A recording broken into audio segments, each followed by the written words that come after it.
Gas ચાલુ કરી દીધો છે તો આપણે એમાં 2 પાવડા તેલ એડ કરીશું. આપણે જીરાનો વઘાર કરીશું. આપણે લસણની પેસ્ટ બનાવી નાખી છે તો આપણે લસણની પેસ્ટ નાખીશું. આપણે 2 સૂકા મરચાં એડ કરીશું.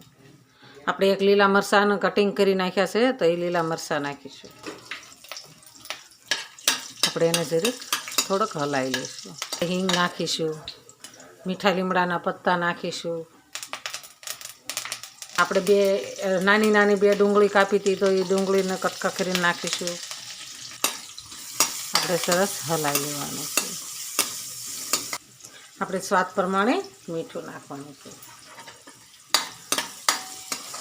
આપણે ટમેટા 1 લીધું છે, 1 ટમેટું કાપીને તો એ આપણે એડ કરીશું. આપણે હળદર પાવડર નાખીશું. આપણે સ્વાદ પ્રમાણે થોડીક ખાંડ નાખવાની છે. આપણે 1 ચમચી લાલ મરચું નાખીશું. આપણે થોડુંક અમથું પાણી એડ કરવાનું છે.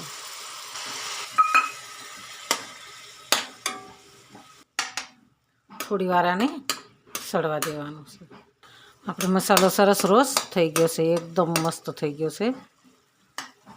તો આપણે અડધી ચમચી ધાણા જીરું એડ કરીશું. આ રાજમાને એડ કરી દઈશું. બહુ સરસ શાક લાગે છે રાજમાનું. ખાતું હોય તો ભલે, અને નો કારે બનાવ્યું હોય તો ભલે બનાવજો, અને સારું બન્યું હોય તોય તે ભલે, અને મોળું બન્યું હોય તોય ભલે. તમે કોમેન્ટમાં મને લખજો. હવે પાણી એડ કરીશું.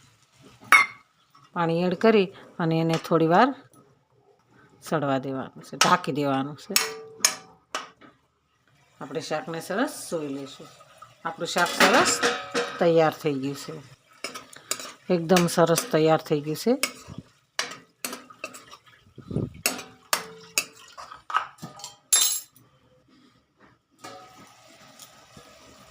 આપણે ઉપર થોડોક ગરમ મસાલો એડ કરીશું. અને આપણે ઉપર ગેસને બંધ કરી દઈશું. આપણે ઉપર લીલા ધાણા એડ કરીશું. થઈ ગયું ને એકદમ મસ્ત શાક. આપણું રાજમાનું શાક સરસ તૈયાર છે. તો હાલો ખાવા. આ મારો વિડીયો ગમે તો લાઈક, શેર અને સબસ્ક્રાઈબ કરી દેજો. રાધે રાધે.